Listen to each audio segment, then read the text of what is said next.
रजनी को बचपन से ही पेंटिंग का बहुत शौक था। वो हमेशा से ही पेंटर बनना चाहती थी, पर उसके माँ और पिताजी ने उसको कभी भी इस चीज के लिए सपोर्ट नहीं किया और उसकी शादी नीरव से हो गई। नीरव रजनी को बहुत प्यार करता था, पर रजनी हमेशा चुपचाप ही रहती।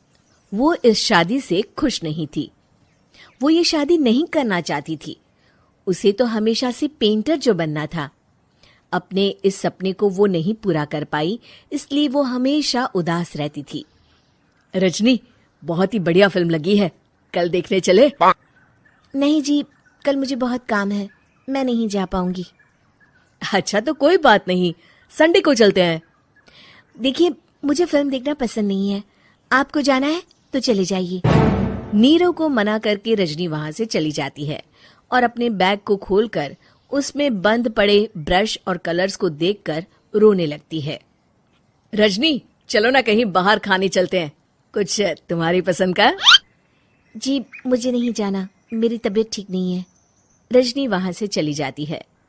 नीरव को समझ नहीं आता कि रजनी उससे इतना दूर क्यों रहती है। वो जब भी उसके साथ वक्त बिताना चाहता है, रजनी कोई ना कोई बहाना बना देती है। एक दिन घर पर कोई नहीं था।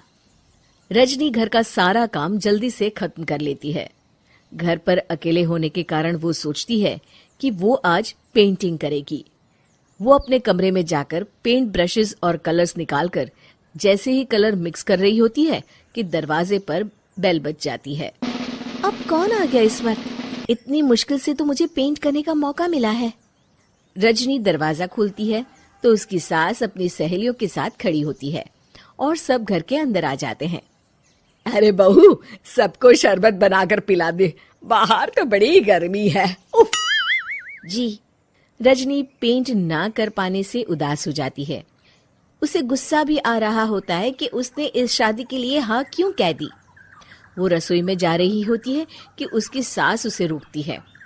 बहू, सबके खाने का भी इंतजाम कर लेना, आज का लंच तो ये सब यहीं करेगी। हाँ। रजनी बिना कुछ कहे रसोई में चली जाती है। सबके लिए खाना बनाती है। सब खाना खाते हैं और रजनी घड़ी देखती है कि ये सब कब जाएंगे ताकि वो अपनी पेंटिंग कर सके। जब शाम होती है तब सब चले जाते हैं अपने घर। अरे बहू, सब तेरे खाने की तो बहुत तारीफ कर रहे थे, सबको बहुत अच्छा लगा खाना। आपको मुझे सुबह बताना चाहिए था ना कि आपकी सहेलियां आ रही है। पता भी है कितना वक्त लगा सारा खाना बनाने में। अरे बहू, तू ऐसे कैसे बात कर रही है मुझसे? तो और कैसे बात करूं? मैं इस घर की कोई नौकरानी नहीं हूं कि इतना काम करूंगी। रजनी अपने कमरे में जाकर दरवाजा बंद कर लेती है। शाम को जब नीरव आता है तो उसकी माँ उसे पूरी घटना के बारे में बताती है। क्या रजनी ने आपसे इस तरह बात की माँ? हाँ, और पता नहीं उसे क्या हो गया है, शाम से बाहर भी नहीं आई है। मैंने तो कई बार आवाज दी, खाना भी नहीं खाया उसने। तू ही बात करके देख ले बेटा। नीरव अपने कमरे का दरवाजा खटखटाता है। रजनी, दरवाजा खोलो, मैं हूं। रजनी दरवाजा खोलती है और फिर वापस जाकर अपने बिस्तर पर लेट जाती है। रजनी, माँ से बात करने का ये क्या तरीका है? मैंने कोई गलत बात नहीं की है। अरे तुम क्यों ऐसे बर्ताव कर रही हो सबके साथ? क्या तुम इस शादी से खुश नहीं हो? रजनी कुछ नहीं बोलती। अरे बताओ मुझे रजनी, क्या ये शादी तुम्हारी मर्जी के खिलाफ हुई है? हाँ, मैं ये शादी कभी नहीं करना चाहती थी। तुमसे क्या, मैं किसी से भी शादी नहीं करना चाहती थी। रजनी रोने लगती है। चुप हो जाओ रजनी, बताओ मुझे, तुम क्यों नहीं करना चाहती थी शादी?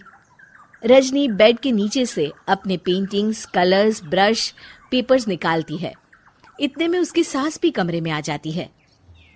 ये देख रहे हो, ये थे मेरे सपने। मैं पेंटर बनना चाहती थी, पर माँ पापा ने कभी सपोर्ट नहीं किया और मेरी शादी करवा दी। मेरे सारे सपने टूट गए। हर वक्त बस गुस्सा आता रहता है मुझे। मैं जानती हूँ कि आप लोगों की इसमें कोई गलती नहीं है, पर मैं क्या करूं, मुझे समझ में नहीं आता।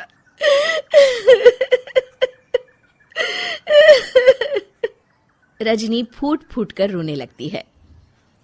मुझे माफ कर दीजिए, आप दोनों के साथ मैं बहुत बुरा बर्ताव कर रही हूँ। अरे रजनी बेटा, चुप हो जाओ तुम। नीरव पानी लेकर आता है। ये लो पानी पियो और शांत हो जाओ। रजनी पानी पीती है और उसकी सास पेंटिंग्स देख रही होती है। अरे नीरव, हमें तो पता ही नहीं था कि हमारी बहू कलाकार है। अरे कितनी अच्छी पेंटिंग्स बनाई है, देखो तो। ये वाली तो मैं अपने कमरे में ले जाऊंगी। आपको ये पेंटिंग्स अच्छी लगी? अच्छी नहीं, बहुत अच्छी लगी। और तुमने हमें बताया क्यों नहीं? तुम जब चाहे पेंटिंग कर सकती हो रजनी। हम तुम्हारे सपनों को पूरा करने में तुम्हारा पूरा साथ देंगे। हाँ बेटा, हम कला की कद्र करते हैं। हम कलाकार तो नहीं, पर मुझे गर्व है कि मेरी बहू एक कलाकार है। रजनी, नीरव और सास तीनों हंस पड़ते हैं।